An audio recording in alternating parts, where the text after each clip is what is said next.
तुकाराम मुंढे यांनी पतंजलीवर धडक कारवाई सुरू केली आहे। तुकाराम मुंढे अन्न व औषधी विभागात रुजू झाल्या तेव्हापासून कारवाईला वेग आला असून तुकाराम मुंढे यांचे सतत बदल्या होतात।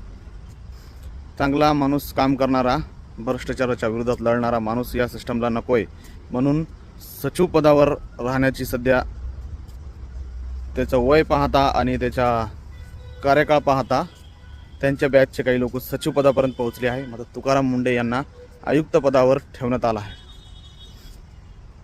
चांगले लोक या सिस्टमला नको आहे मित्रांनो। पतंजलीचा करोडो अरबो रुपयाचा टर्नओव्हर आहे आणि एवढी मोठी कंपनी जर माणसाच्या जीवाशी खेळत असेल तर अशा कंपनीला बॅन करण्यात काही हरज नाही। कुलूप ठोकला पाहिजे अशा कंपनीला। तेच नव्हे तर भारतभरात असे अनेक बोगस कंपन्या आहेत जे माणसाच्या जीवाशी खेळतात, बोगस औषधे तयार करतात। त्यांच्यावर आता सतत थेट कारवाई होणार आणि काही दिवसात तुकाराम मुंढे यांची पुन्हा बदली होणार। सचिव पदाच्या लायकीचा माणूस असताना, लायकीचा म्हणजे त्याचा हक्क आहे, सध्या त्याच्या बॅचमेंट सध्या सचिव पदापर्यंत पोहोचलेले आहे, तरी त्या माणसाला तुम्ही कुठं ठेवताय? लाज वाटली पाहिजे या सिस्टमला। आणि मित्रांनो, जास्तीत जास्त तुकाराम मुंढे यांच्या विरोधात यांच्या समर्थनात रील बनवा आणि शासनाच्या विरोधात आवाज उठवा। जय हिंद, जय महाराष्ट्र।